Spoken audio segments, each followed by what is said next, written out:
So this has been an interesting already adventure into experiencing the emotions, because when my assistant Sarah and I came on earlier to test everything, we found that she was not able to actually share the slides that we were doing. And so we went through confusion, frustration, irritation, terror, excitement when it finally worked, and then feeling how do I regulate these different things that are moving through me? How can I stay calm in a situation that was unexpected, that was unusual? And so they keep on coming. And how do we adapt? How do we change?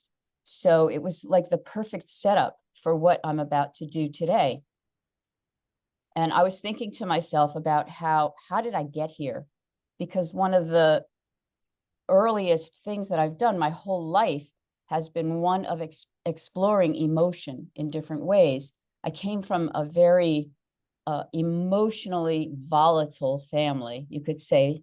So we went from absolute hilarity to total terror to screaming rage constantly. And it was very confusing because that's what was happening in my house. But then when we went out into the world, we were supposed to be restrained, behaved, not manifest in any particular way. And then you get home and there was this other dynamic going on. I don't know whether that's why I ended up in show business or not, but because of that, I became a mime and a clown and became super interested in why and how we express ourselves. What is it about our body language that says sadness or anger or happiness? We seem to have a universal way of expressing. Of course, there are variations within cultures. And that passion is what propelled me into studying different aspects of somatic education. And as I've continued my study of this, I've realized that, there's been, I don't know, you could call it a kind of a disconnect. There's all of the neuroscience and all of the research that has been done about the brain and the chemicals. And then there's the somatic movement education part that talks about us being more integrated, using movement to be more effective. But there isn't a kind of connection between how that happens and what's going on in the brain. And through that, I've continued to do my own studies so that, I've trained in a couple of different somatic practices that help you understand how to express the emotions. And I think that that's all very interesting, and we'll go into it a lot today. But I also became really interested into, like, where is it in me? What makes me react in those particular ways physically? So that's kind of where I wanted to begin today, and then we'll take it. And actually, I got carried away with talking about housekeeping. So just so you know, Sarah is in the background, and she will help you with any technical things. You can just put your questions and things in the chat. And then after the whole demonstration and process is over, you can bring questions from me. But I will not be looking at the chat, especially now that I can't even figure out what's going on with the screen, until the question and answer part. So I hope that that's clear for everybody. In the meantime, however, if you're seeing someone that, hey, I haven't seen this person in a really long time and I'd like to chat, or you have a reaction and you want to chat each other, please feel free to do that. So let's talk about the emotions for a moment.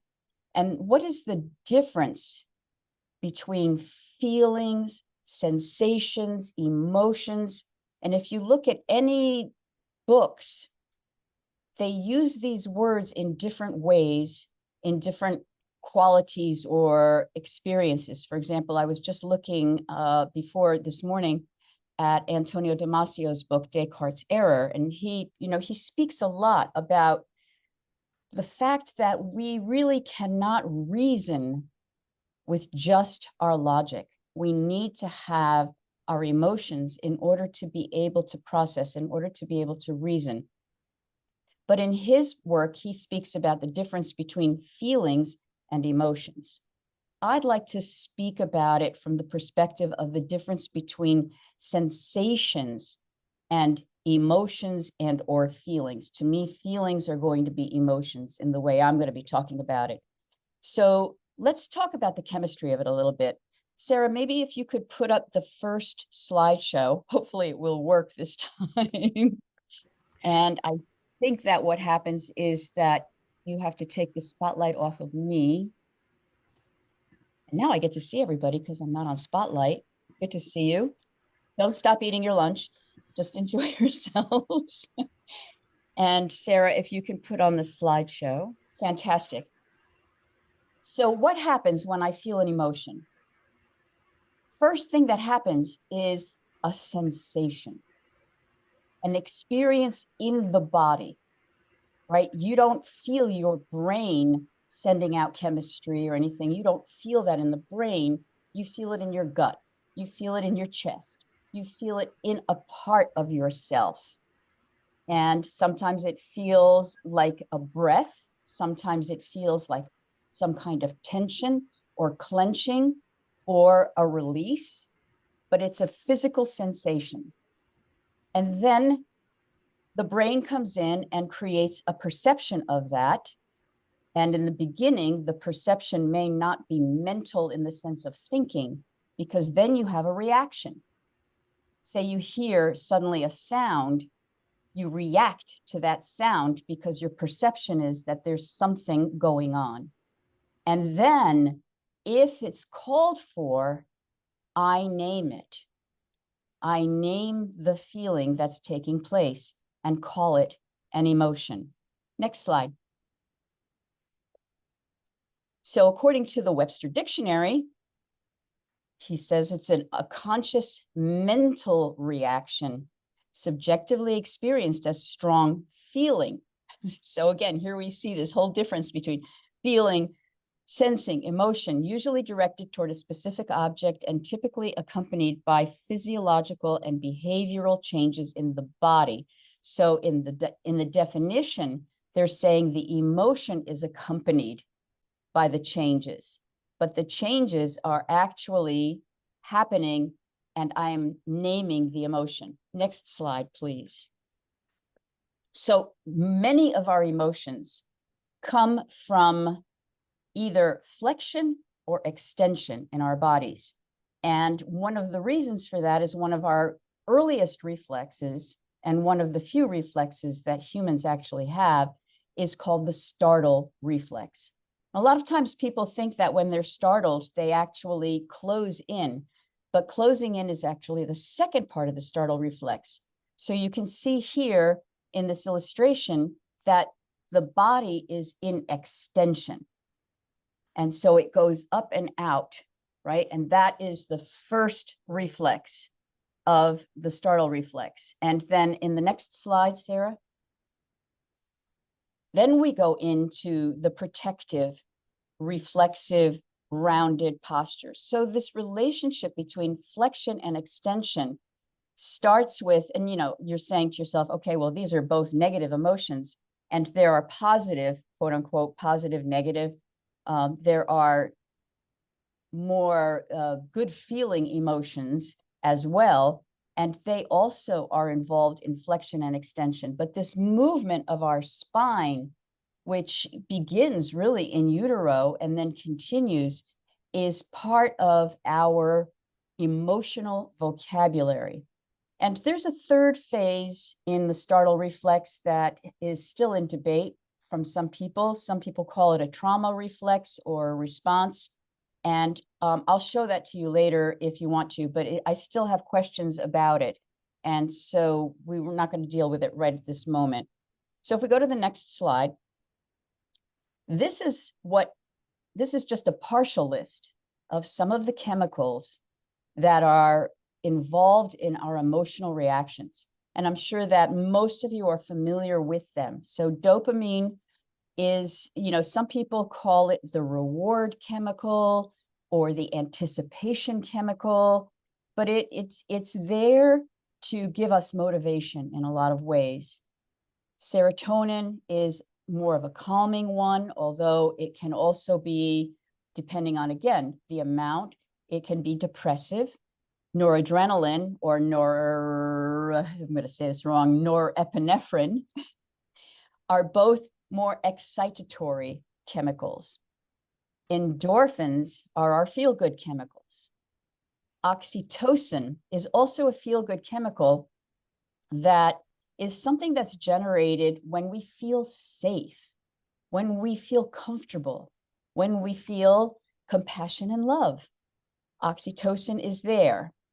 So now this other one, GABA, gamma aminobutyric acid, and glutamate is actually the second word in it, is like it's like a connector that helps connect these different chemicals through our neural synapses. Okay, more than you probably needed to know, but that's important. Now, when we look at our relationship between these chemicals and our physical sensations, we then start to name the feelings. And it depends, again, on a person's emotional vocabulary, their movement repertoire, their ability to process and analyze, as if we go back to the Webster's definition, the fact that I'm having a mental reaction as well. And depending on the culture that you're in, you may have a huge vocabulary of emotions or a small one. And those emotions are all, in one way or another, a combination of these chemicals that are creating various physical reactions in us that cause us to manifest, whether we smile or we shrink or we start yelling at someone. All of those are as the result of these chemicals moving through us. And so I thought it was kind of fun. I found this really amazing list of emotions and sensations. And I mean, this is only a partial list. This is from the Hoffman Institute. And I mean, just look at that. These are all the human experience. They're all something that we are all experiencing at one point or another in our lives. I just want to just give you a minute to just kind of take that in. Some of these are more like adjectives, some of these are more like nouns, but you get a sense of all the different ways that we express ourselves, and every single one of these is in some way or another connected to a physical experience. And just to have a contrast between what are emotions or feelings and sensations, if you can go to the next slide, Sarah, these are sensations. So that you can feel. Now, these sensations often are information that tell us something about our emotions, right? When the body is tense, I might say I'm angry or I'm stressed or I'm upset, but the body is experiencing tension. I might feel queasy. It's true that a person can be queasy because they have the flu or because they've eaten something inappropriate, but one also can start to feel a little bit queasy when they realize that they've made a huge mistake or that they've failed in some kind of a test, or that they've just betrayed someone and didn't even realize that they've done that, right? So suddenly I feel queasy, I feel nauseous. Oh my God, what have I done? So the sensation then gets named as an emotion. Thank you for the slides. Now let's see if I can re-spotlight myself. In the replay, of course, we're going to find a way to get rid of all of this technical stuff. Thank you, Sarah, because I couldn't find it. So interestingly enough, a lot of times people, explore the Feldenkrais method, which I've been teaching for, I guess, over 30 years at this point. And people only think about it in terms of what they call physical well-being, or this feeling of, I feel better, I feel fine. But Moshe Feldenkrais was actually really interested in the expression of emotions through understanding the nervous system. And he wrote about it a lot, but it doesn't always come through in the lessons that we learn. The lessons are spent so much on paying attention to my movement and the quality of my movement. I don't always have the opportunity to feel the emotions. And especially when you're lying down in a Feldenkrais lesson, those of you who've done it, you're already in a more neutral space. So you're not going through the emotions that we go through when we're out there in the world. You've already come to a place of feeling a little bit better because you're lying down and you're taking care of yourself. But that opportunity to be able to observe yourself in life and see what those emotions are was something that he was very passionate about. And I just wanted to share a quote from one of his books. It's from one of his books called The Potent Self, where he's talking about this relationship of our physical manifestations and our emotional life. And if you're really interested in that, it's something that you really want to spend time reading. If it's to me, it's one of his great books about the emotions and how we express our emotions. And I'm going to have Sarah put this in the chat for you, for those of you who feel like you want to read it over again, but I'd like to share it with you as a reading instead of having it as a slide. And he was talking about people who can't access or regulate their emotional life successfully. So he wrote, they tense themselves. Their flexor muscles tend to contract. We just saw that in that startle reflex aspect, and remain contracted for long periods. They feel slightly giddy, as if they were going to be sick. We talked about that queasiness, right? They blush or become pale. They perspire for no apparent reason or feel dry in the mouth. They need to evacuate their bowels or bladder without any real necessity for doing so. And that's, again, just that sentence alone is so incredibly important. We don't think of our emotions as being down in the bladder and in our bowels. We don't think about feelings down there. And yet those feelings are in some way or another affecting our ability to function physically. I'm not done doing so. Or they have a sinking feeling in the pit of the stomach or palpitations of their heart. Some have a feeling that they're going to faint, or that they may lose control or burst, or a mixture of these sensations or similar ones. So this paragraph is what has inspired me to create this series of 3 workshops that I want to offer.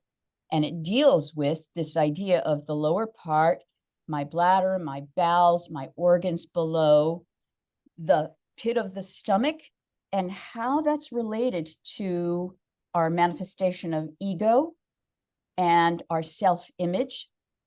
And it's because, of course, this area in here has all of these organs in it that are secreting these chemicals that then become what I call emotions. I mean, we even have sayings like, man, that guy really galls me, or I can't stomach it, right? Those are all our own intuitive understanding of what's happening in the middle of ourselves. And then, of course, the emotions of the upper part of the body, of the chest rather, in our breath, our heartbeat, how we then express ourselves. So I wanted this quote to kind of be the base of how we look at those 3 different parts. So I wanted to offer different ways that we could just look today. I promised some practices, and one of the things that I wanted to explore was the relationship between our breath and our emotions, right? Because that's a key one. In 2 different systems, the ALBA emoting system and the emotional body, breath is considered one of the main components of our physical expression of emotions. But, these are recent ideas, the research that has been done connecting our breath to our emotions. But this connection has been known for thousands of years. If you go to some of the, in India, for example, there's an acting process that was actually developed well over 2,000 years ago. And it's all cataloged in a book called the Natya Shastra. And in that book, they catalog 9 basic emotions, what were called rasas. And in those 9 basic emotions, you had the posture, the facial expression, and the breath pattern that went with it. So just have a couple of quotes that I wanted to share with you. Sarah, if you could go to the next slideshow. So again, here's Moshe Feldenkrais. Our breathing reflects every emotional or physical effort and every disturbance. When you think about what happens with your breath at any given moment, you are not only communicating to others because people unconsciously feel your breath, but you're communicating to yourself. Next slide.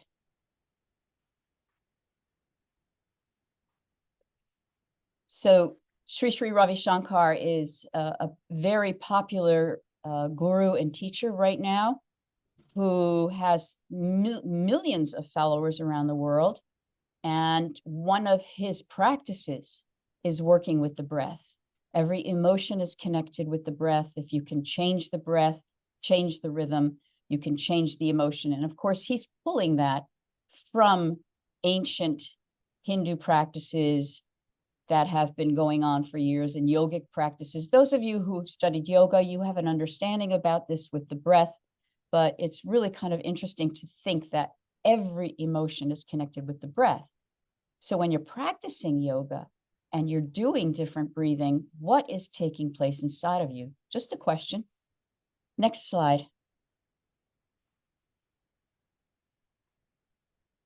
Emotional and physical states can be altered by changing the breathing pattern. Wilhelm Reich, for those of you who are not familiar with him, was kind of a pioneer in the beginnings of what we would call working with somatics and psychology back, more than 60 years ago. And he was not well appreciated, and he was actually vilified by aspects of the community. But as the years have gone by, his work is becoming more and more respected as neuroscience begins to prove what his ideas were. So I just wanted to share those quotes so that as we start to explore our breathing pattern, I think that was the last breath slide. So you can let go of the slides now, Sarah. So let's talk about our breath for a minute. Let's explore together. If I could just invite you all to just take a moment and just sit quietly. And you can have your eyes open or closed, but just begin to sense what is your breathing pattern right now. And, it's going to be pretty close to a neutral thing unless I've really gotten you excited. But just take a moment to sense the length of your inhale, the length of your exhale,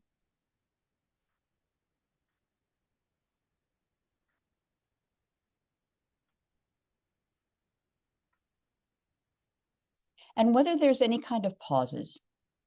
Just paying attention right now to what you're experiencing in your own breath at this moment in your life.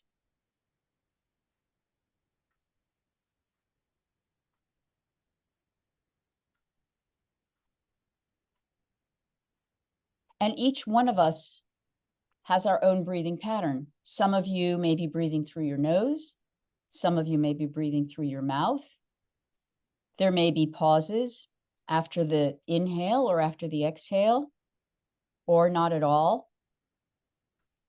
As you continue breathing, can you sense for yourself, it's funny, when we're lying down, you can feel the abdomen a little bit differently than when you're sitting, but you can still feel as you inhale, what moves in your torso? What do you feel in your chest, in your belly, in your back, as you inhale, as you exhale?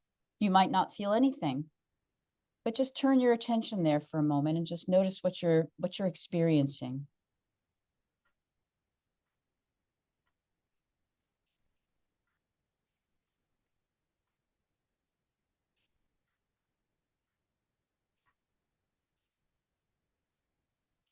And then we're just going to explore for a moment what it would be like to change the breath pattern. And I'm going to just start with something that probably only if you're a meditator have you tried this, but we can all do it anyway. So as you're continuing right now with your breathing, could you begin to regulate your breath so that you inhale through your nose and exhale through your mouth? Just feeling that movement as if there was a circular pattern.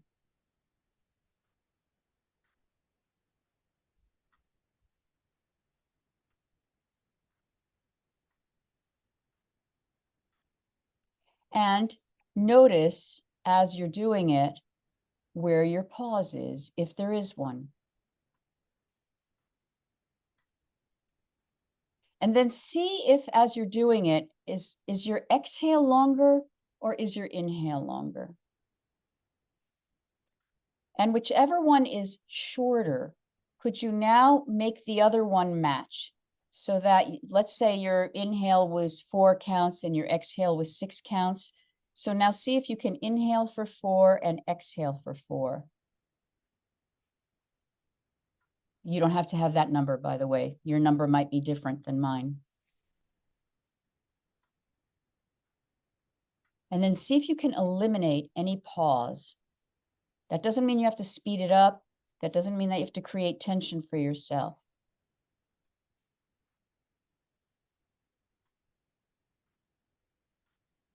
It's almost as if you're feeling as if your body is breathing you. And now if your eyes are closed, if you can open them and just allow yourself to just gaze in front of yourself at whatever, maybe beyond your computer, so that you're not looking at other people's faces, but just kind of looking straight ahead. And just noticing what you feel in your shoulders, in your chest, through your whole torso.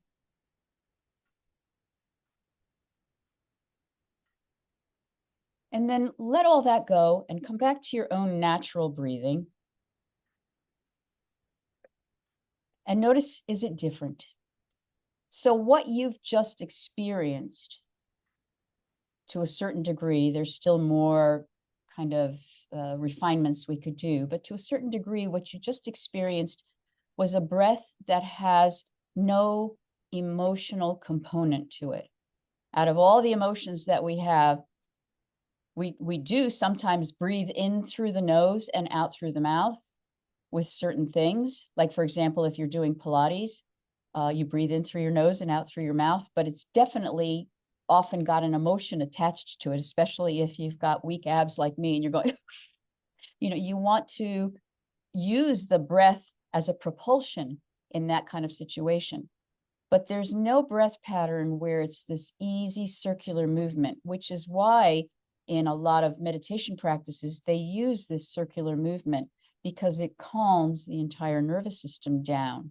It's an opportunity to bring yourself back to neutral, to zero, to whatever you want to call it. And when you find yourself in a difficult situation and you notice that your breath is in some way interfering with your ability to regulate your emotions, if you come back to this zero breath, as some people call it, you can begin to start to feel a little bit calmer. So that's a calming exploration. Now, for those of you who are willing, just want you to try something else. And that is that you're going to inhale really quickly through your mouth. just a couple times. Let yourself go after you do it, and then do it again. Just try it a couple times. And just notice what your whole body wants to do when you take that breath in. And then everybody let that go. In fact, if you need to, go back to that 0 breath for a moment, right? I just wanted you to feel how just that one small gasp changes everything in us. And of course, that is the beginning of what we would call the breathing pattern of fear. The breathing pattern of fear actually is bigger in the sense that, you know, you would stay in, if you were staying in fear, right, you would be using this upper part of yourself for that first reaction of fear. But then if it becomes terror, you know, fight or flight, then it's going to move down to another part of your body, right? Because that's what happens when we're suddenly terrified. The chemicals go right down to the other part of your body. So that was, I just wanted you to have that, because what we're going to be doing in the workshops is exploring different ways that how we can breathe, how we can use our breath, and how breath influences these 3 parts of ourselves. I just want to talk a little bit more about these 3 parts. You know, it's really interesting. The first time I encountered the idea that different emotions are contained in our trunks, so to speak, was when I came across the writings of someone who's been basically forgotten by history, unless you're a movement somatic geek like myself. His name was Francois Delsarte, and he was a teacher of oratory in the 19th century, around 1832, 1835, somewhere around there. And he was the first one who actually literally divided up parts of the body in terms of how we express ourselves. He had no knowledge about dopamine and chemicals and things like that. He just did it through observation of others and observation of himself. And he talked about the pelvic abdominal area and the legs being the source of our primal emotions.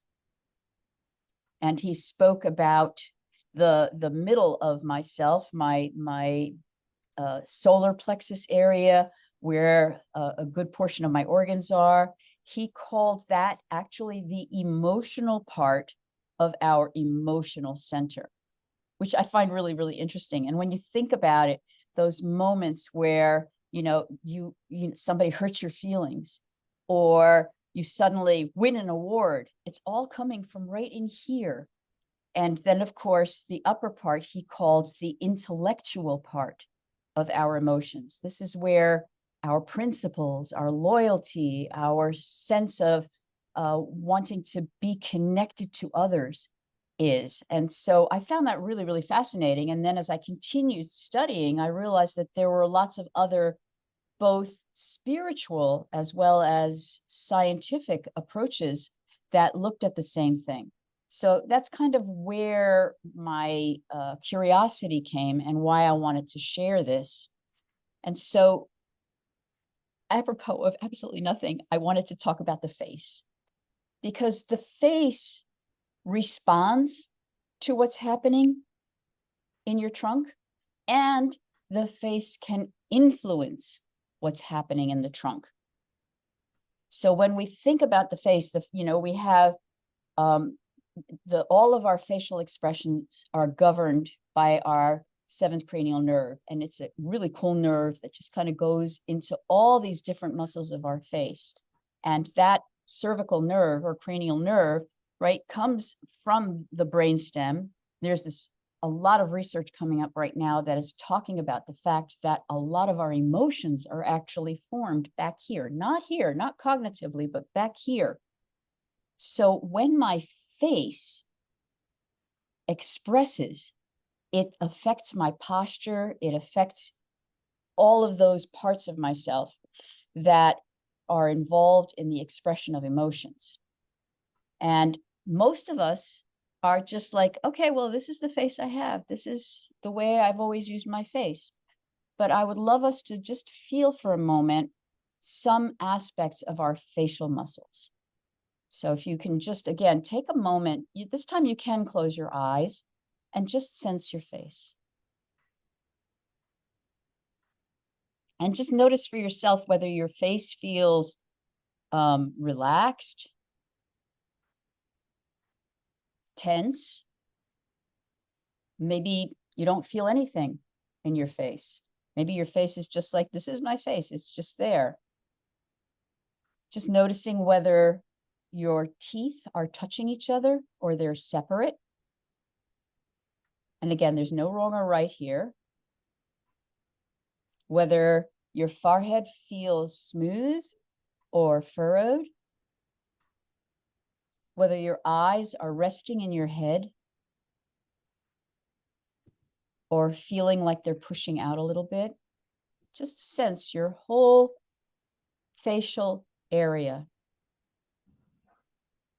And then just imagine for a moment, don't do anything, but just imagine that the corners of your eyes, the outside corners of your eyes, are moving outward.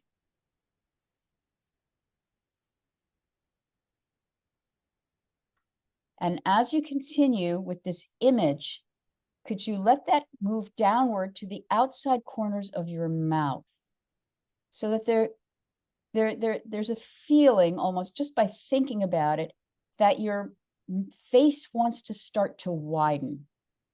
And then if it feels like it would be fun, allow that to happen. Just allow your face to widen a little bit.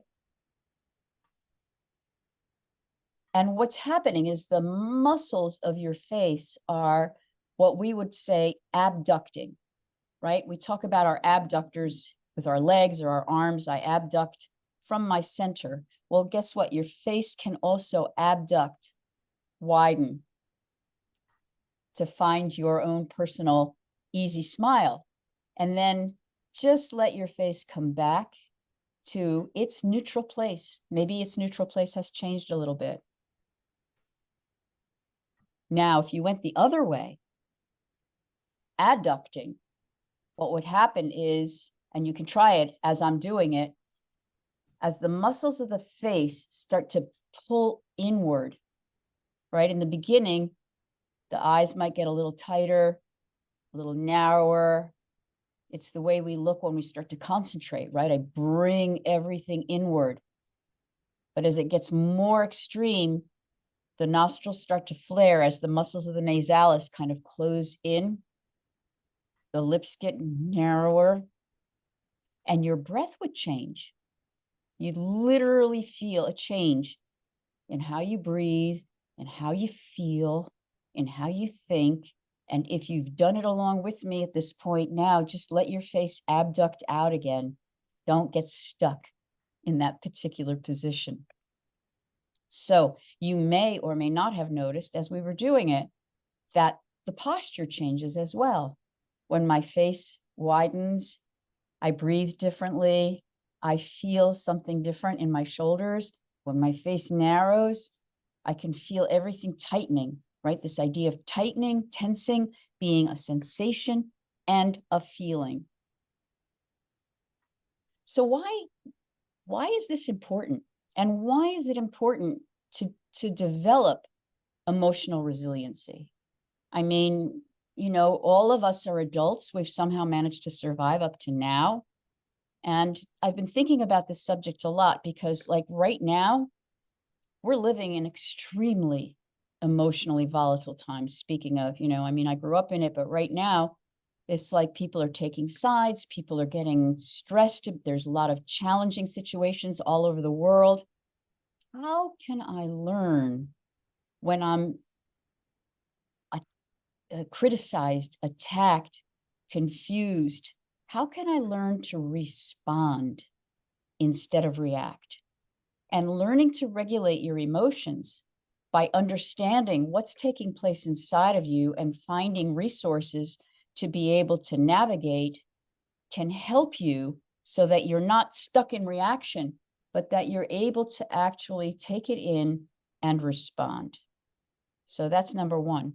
Number two, there's more and more and more evidence that there's a connection between the quality of your emotional life and your physical health. I mean, again, it sounds like a no-brainer. Of course, if a person feels happy, there's going to be less stress-related diseases. Now, that doesn't mean we eliminate disease altogether, because, you know, life is a one-way road. But the idea that actual emotional resilience can support us in having a healthy lifestyle is key. And again, as I mentioned earlier, the ability to be able to reason well, right? So that I am able to respond to a situation, so that I can look at something and know what I'm feeling, so that I have choice. For me, it's always about, how can I develop more agency for myself? And the other sort of big reason for me is because technology at this point in our history has impacted on our emotional landscape, on our physical health, on our ability to be able to navigate all of the different things that are going on. I mean, our brains were not programmed to just respond to screens, for example, all the time. We don't know how to listen anymore because we can just click. So we're reacting all the time. The actual use of the machine itself, this posture, is also the posture of part 2 of the startle reflex. It can lead to depression. It can lead to heart disease. Interestingly, there's something called a physiological sigh. Some of you probably know this, that, you know, every 5 minutes or so, your whole body just wants to take a little breath. Well, it turns out that research has shown that when you're using your phone, you don't do the sigh. So you're not clearing your system out. You do the sigh with your computer, but you don't do the sigh with your phone. So what are you doing then? What's happening in your emotional life simply from that? In addition, when I'm so focused on my device, it's affecting my eyesight, my peripheral vision, my ability to be able to take in what's happening around me so that I can react appropriately. And I don't have an opportunity to connect with someone else because I'm on a screen. I'm feeling that right now because I can't even see you for some reason. And I feel this wish to connect with others. And technology takes that connection away from us. How can I be more connected to myself? So at this point, because this is only supposed to be an hour long, I just wanted to give you an opportunity to, if you have questions, before I start talking about the workshop and other options involved in that. So if people have questions, you can either raise your hand, and either Sarah or I will, I guess if you raise your hand, I might even be able to see your hand here, or you can put it in the chat and Sarah will also read them for us. And obviously you'll all be able to read them as well. And there've been a few questions so far. So someone asked Francois, like who it was, Francois last name, Francois Delsarte, was it? Yes, Francois Delsarte, Delsarte. And speaking of Delsarte, just for a moment, because, you know, in some ways, he was the father of somatic movement education. His work influenced people like Martha Graham, Isadora Duncan, certain people. There was a woman who was one of his students called, her name was Genevieve Stebbins, and she was deeply involved in helping women start to liberate themselves. You know, she taught at a time where women wore corsets, and they were actually, it was like a political movement of getting rid of their corsets. There was all kinds of scandals, and there was even an article in the New York Times talking about this horrible process of all these women getting together and learning how to fall down and get up again and lying on the floor and resting. And this was scandalous, but it was all influenced by Delsarte's original teaching. So it's kind of interesting that he's been lost in the mists of time because of different people who kind of bastardized his work, but I want to give him full credit, full props. Another Yeah. question that someone asked so far was just you referred to a book by Feldenkrais earlier. I think it was The Potent Self, if you wanted to talk about that a little more. Well, believe it or not, he didn't want it published, and it was published after he died. It was one of his earlier books, but it was so radical in its approach to the relationship of emotions to expression that he was afraid that he would not be legitimized in the work that he was doing. So I'm glad it was finally published, because it had a great influence on my life and my beginning to understand my own emotions. It's not an easy book to read, so don't expect to make it a page turner.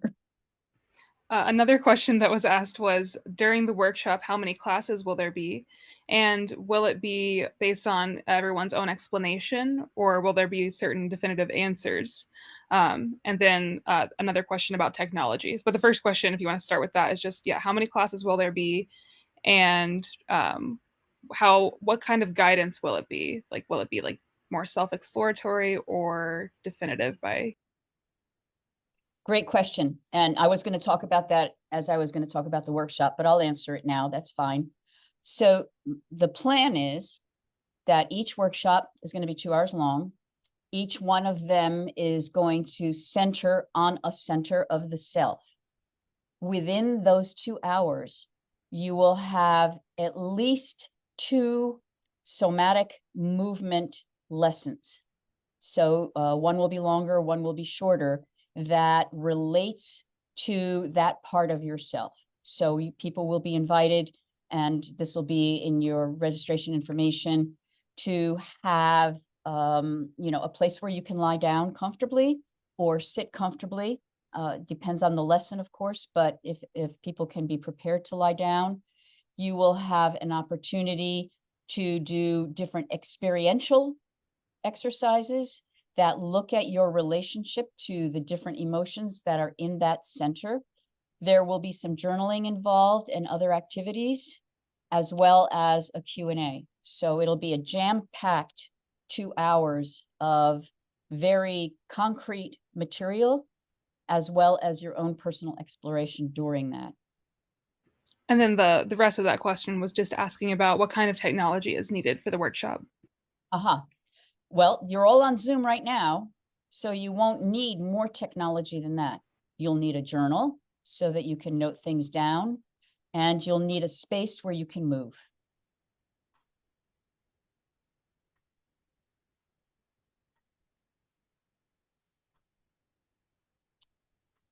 Those are all the questions I have in the chat. If someone wants to raise their hand. Yeah, and you can ask about what I just talked about, if there was anything else that wasn't clear, anything that you want to know about. This is the time. Oh, great. Just got asked, will classes be recorded and reviewed later?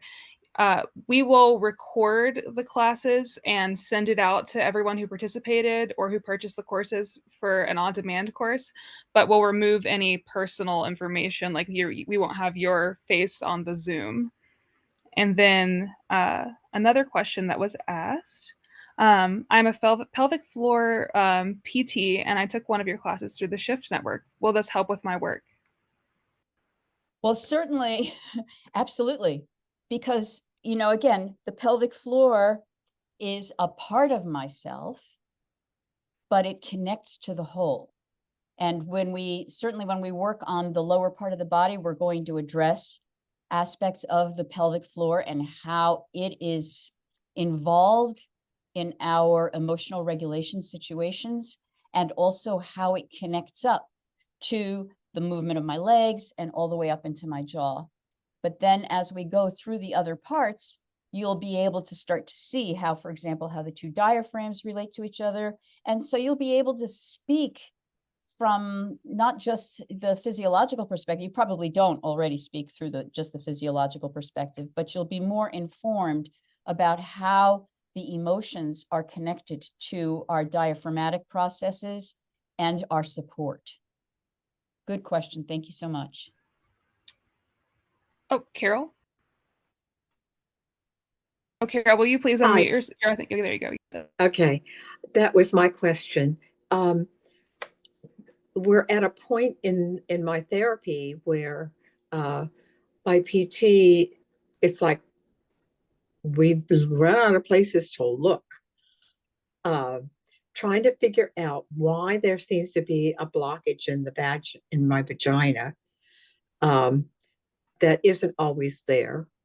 Now, I had pelvic floor surgery about 10 years ago, and um, I we both have my PT and I have the same idea that this is somehow connected to the rest of my body, for the emotions and so forth.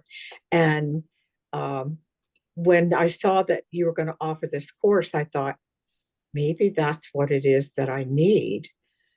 I seem to have a problem relaxing or releasing. Um, so that's why I'm interested and probably going to sign up. Is I spent a lot of my life in the fight or flight position. And now that because I'm 83, so I'm like taking this on as a challenge. Can I actually reverse this stuff? She's talked about the way that I am, the patterns that I'm holding in my body, and teaching me, like, with her hand, how to let that go. And I think that maybe what you're teaching will allow me to learn that as well. I'm sorry if I'm not being very clear, but not I'm not clear of what I can do. I'm hoping I can do something besides surgery. I hope so too. Yeah, me too.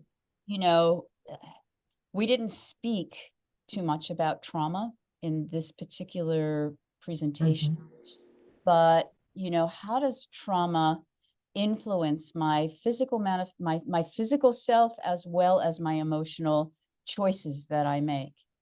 So as we become more able to zoom in to areas, we can begin to start to repair what's happened. There's a Talmudic saying that I need to be in the present in order to repair the past and prepare for the future.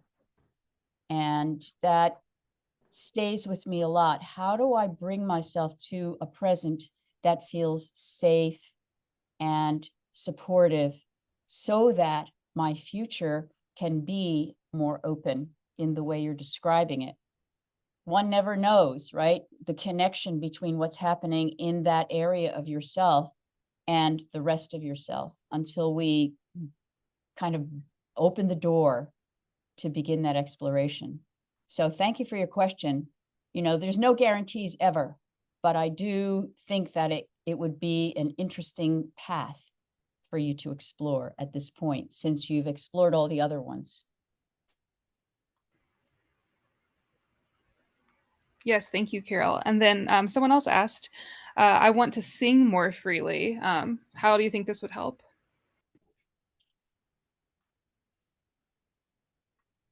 It all depends on you in a lot of ways. I want to ask you, are you a singer already?